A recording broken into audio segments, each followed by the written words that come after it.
Radhe Radhe Govinda Govinda Radhe Radhe Radhe Govinda Govinda Radhe. It's number 10.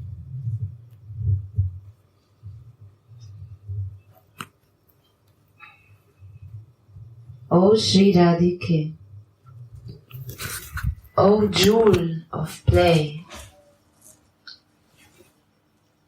when will I see your frowning your eyebrows and hear you saying, no, no, although you are actually very happy when Krishna, the best of lovers, falls at your feet and begs you for a delicious festival of embraces.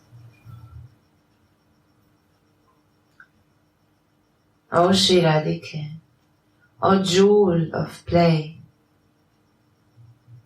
when will I see you frowning your eyebrows and hear you saying, no, no, although you are actually very happy when Krishna, the best of lovers, falls at your feet and begs you for a delicious festival of embraces.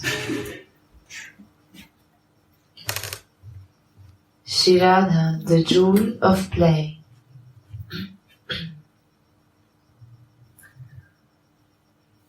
Shripad returns to his Siddha Swarupa.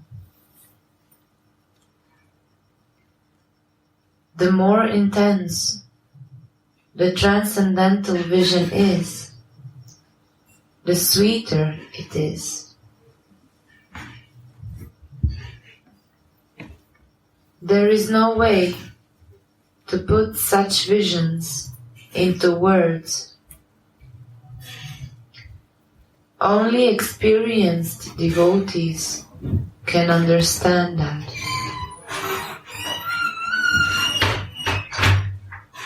By Srimati's grace, anxious Shripad becomes conscious of another sweet pastime.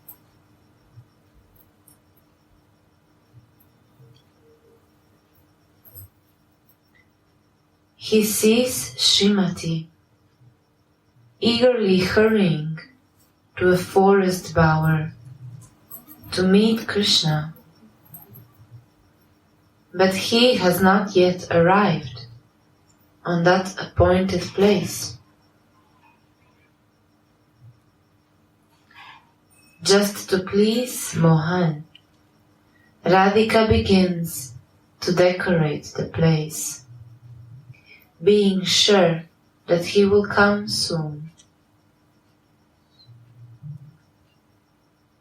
Shri Rupa Goswami writes in Ujjvala Nilamani,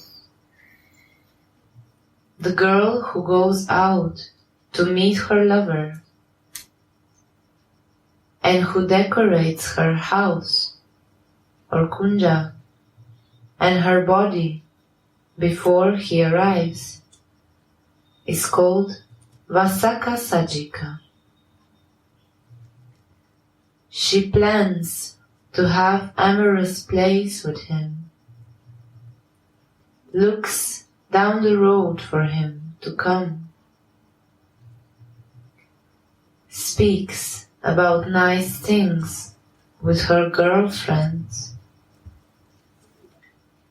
and constantly looks out for her messenger girls to return. The poet Vidyapati colorfully describes how Srimati's plans the amorous play in the following way. When he comes on my yard, I will slightly smile at him. When he enthusiastically grabs me, I will try my best to escape. When he tries to pull at my bodice, I will push his hands away and look at him in a squinted way. And when he tries to approach me, I will turn my head away and say no.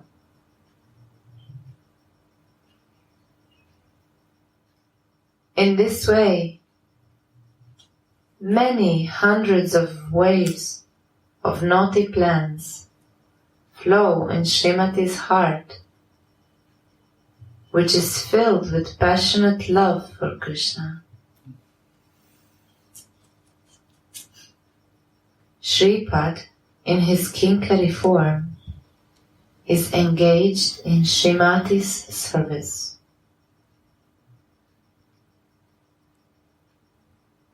The jewel of lovers arrives in the Kunja, and seeing him, Srimati angrily gets up to go back home, chastising her Kinkari with her glances. Why did you bring me here? Quickly, take me back home. Attracted to Srimati's sweetness, Krishna pulls at the edge of her sari, but Srimati tugs back and says, "Leave it, don't touch me.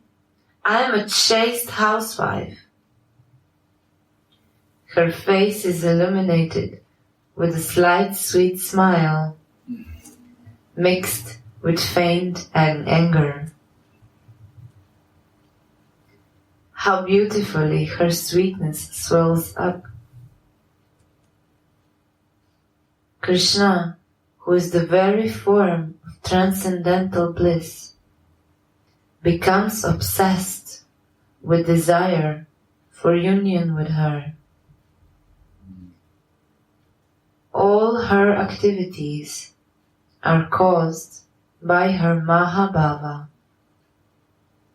That is why Rasika Shekhara is so enchanted. Shimarupa Goswami had defined a bold lady love as follows. She is expert in showing strong emotions, and she attacks her lover with Rasa. Sri Jiva Goswami writes in his Lochana Rochani commentary on this that Rasa means Rasa means the flavor of pure, selfless love. Her activities are only meant to please Krishna.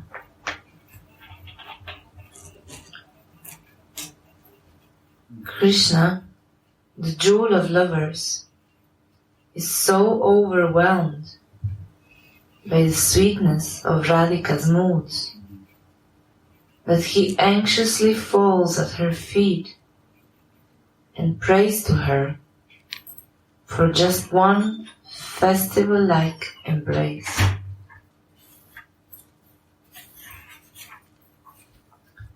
This causes many more Rasika feelings to arise in Srimati's heart, and these moods come out through her beautiful face and her beautiful eyes. Nevertheless, she stubbornly says, "No, no," enchanting her lover with the sweet movements of her eyebrows. Actually, these gestures are only her pretenses. She would actually feel very happy if he would touch her and enjoy her. Shripad, as a Kinkari, knows this and therefore calls her Ranganidhi, Ranganidhi, an ocean of playfulness. Openly, Swamini says, no, no, but in her heart she says yes, yes. There is no no within that no. It is as if a yes had swallowed the no. She who is worshipping Krishna is named Radhika. No other beautiful girl of Raja can worship and enchant Krishna as sweetly as she can. Therefore, she alone is named Radhika in Raja, nobody else. And therefore, Shripad addresses her in this verse as Shri Radhika. Then, Shripada's transcendental vision stops, and he eagerly prays, Ha Shri Radhike, when can I see these sweet gestures of yours? And when can I hear you say, no, no, to your lover, when he starts to embrace you?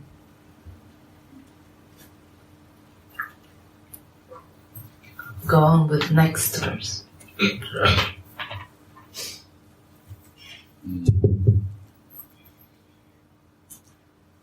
Yeah. Go on. Verse 11.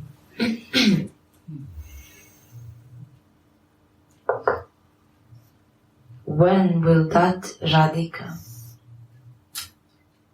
who is recognizable amongst the gopis by the effulgence coming from the moonstone-like toenails on her lotus feet, and who is the very form of the essence of Rasa and full passion, when will she ever bestow her mercy upon me? When will that Radhika, who is recognizable amongst the gopis by the effulgence coming from the moonstone-like toenails on her lotus feet, and who is the very form of the essence of Rasa and full passion,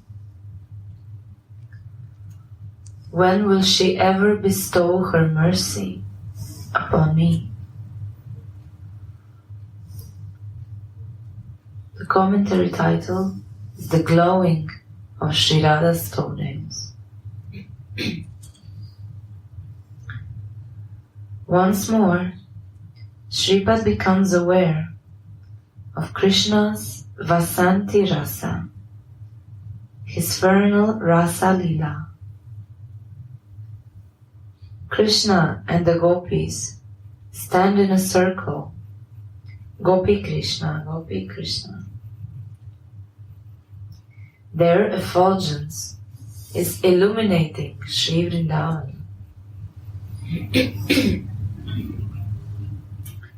Shri Shuka Muni, the speaker of Srimad Bhagavat, was enchanted by this beauty, and he said,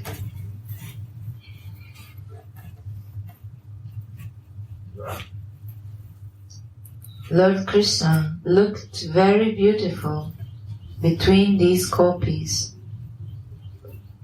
exactly like an emerald locket in a necklace of jewels and gold.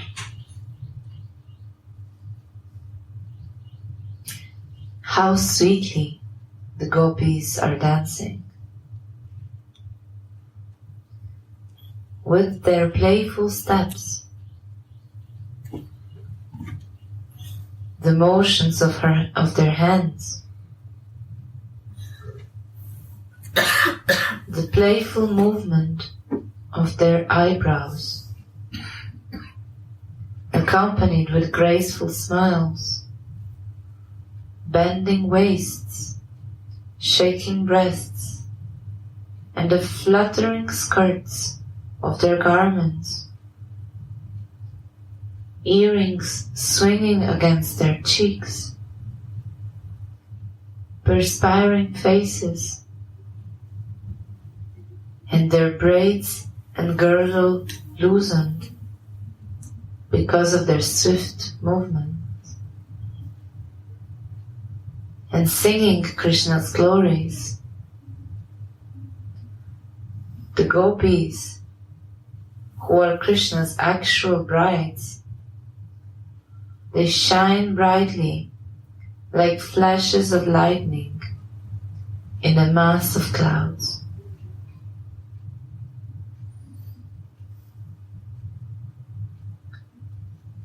The gopis danced in a circle, and the Prince of Raja danced with Radha in the middle of that circle. Shripad, in his kinkari form, sees how wonderfully sweet is Radhika's artful dancing, and he or she keeps his glance completely fixed on her lotus feet that shine like freshly blooming red lotus flower, of which each toe is a petal, and each toenail shines like a moonstone.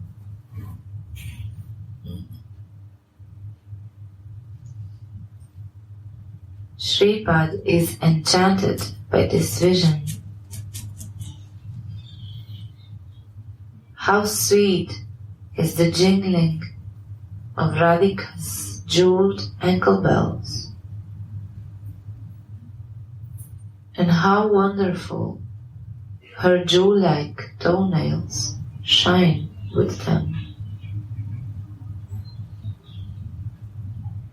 We have seen that the thundering lightning, dazzling in our eyes and causing our hearts to tremble with fear,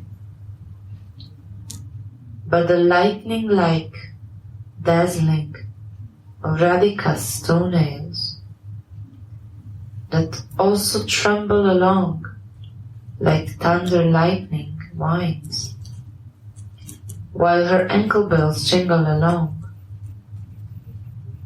pleases our eyes and makes our hearts play in the wonderful waves of blissful Rasa.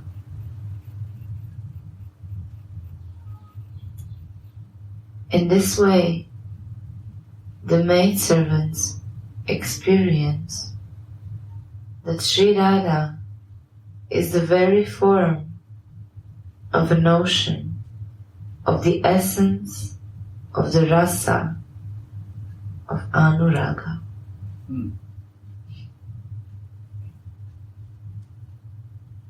When the ocean of Anuraga swells, because ever new waves of emotions come up, it is called Mahabhava. And Sri Radha is the personification of that Mahabhava. What to speak of Radhika's other limbs? The maidservants are already enchanted by the trembling of her sweet, jewel-like toenails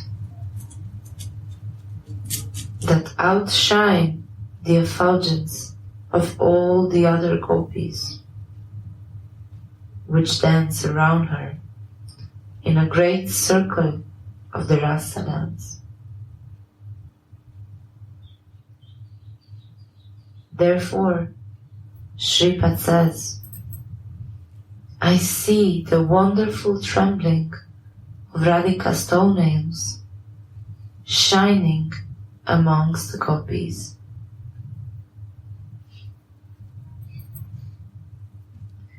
There is also another explanation of this verse possible. In the previous verse, Krishna anxiously fell at Radhika's feet in the presence of her maidservants and prayed to her for the festival of just one of her embraces. At that time, Krishna's form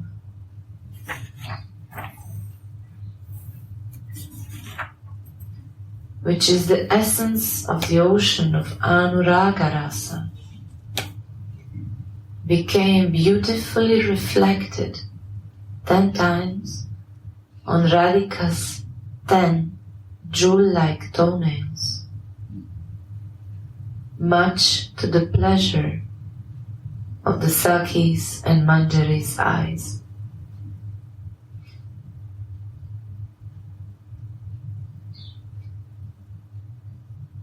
Krishna is called the essence of the ocean of Anuraga Rasa because it is this passion, Anuraga, with which he anxiously prays to Radhika for a festival of embraces. That is visible on his face, in his eyes, and on each of his limbs.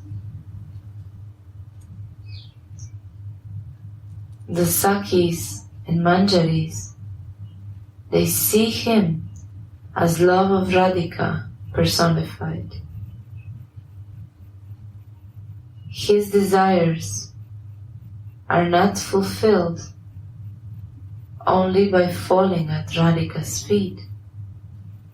So he divides himself in 10 to take shelter of her feet in this way.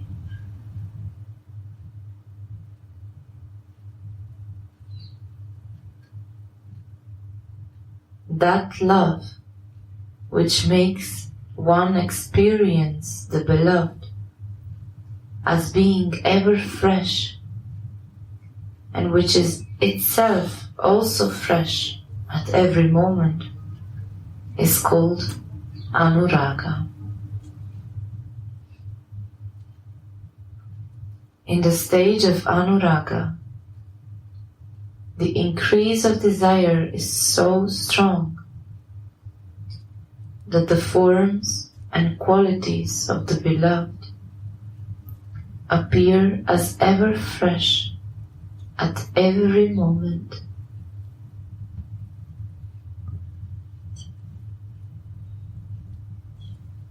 One can measure one's taste by one's thirst.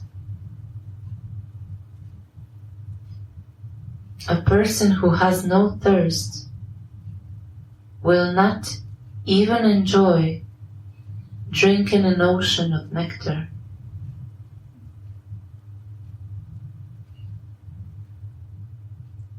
How much desire Krishna shows for attaining one single embrace of Srimati.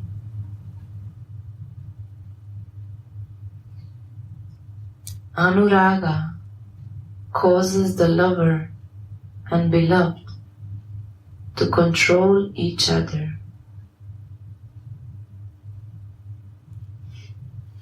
And therefore, Krishna can justly be called the ocean of the essence of Anuradha Rasa, because he is controlled by Srimati's love to the utmost.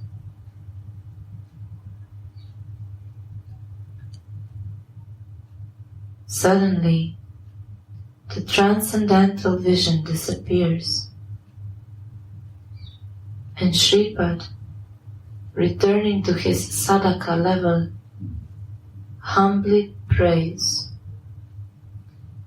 "Will that Radhika ever give me her mercy?" Always something, flow on. Bring it again and again, 10 times. Same thing, flow. Is in your Sarup meditation. Anurag, this word has to know. Rag is one-sided, anurag is both-sided. Love increase when anurag, then bhav, intense anurag happening. And it's not a philosophy, practically you have to feel.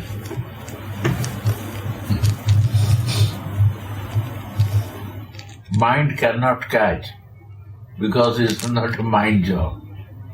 It's not a philosophy. You have to feel with your behavior. One-sided, both-sided. Anurag intense, mahabhav coming. Bhav means feeling and maha feeling, highest feeling. Without anurag not happen. One-sided love will never make two mahabhav. High feeling to reach. So there is also anurag between maidservant and Radharani. Why?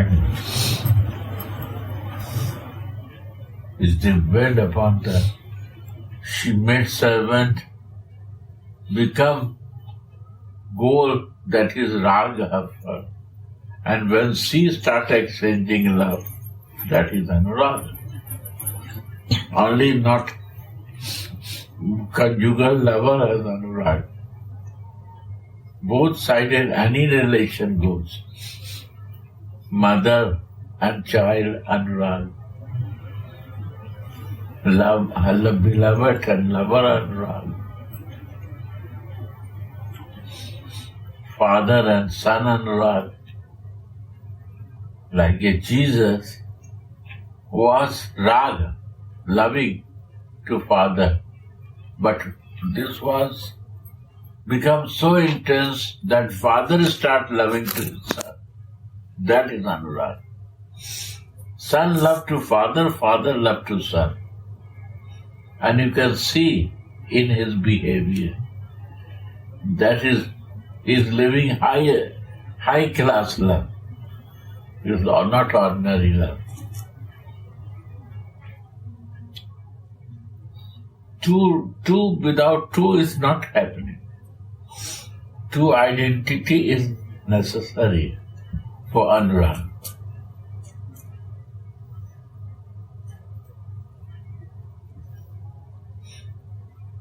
Daughter and father can make anurag. Dasi and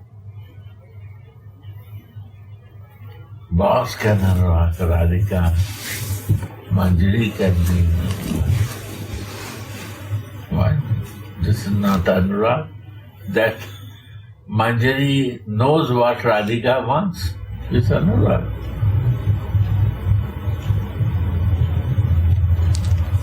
And Manjari knows Radhika what wanting about the goddess, and goddess know about the Manjari feelings.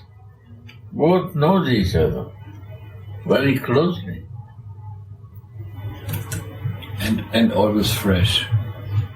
Anurag makes fresh to you. One-sided love makes tired to you because the other side is not any feeling. But this one-side love becomes more pure and intense both sides start. Other side cannot hold them so. They want to hold, but very difficult to hold. Radhe Radhe Govinda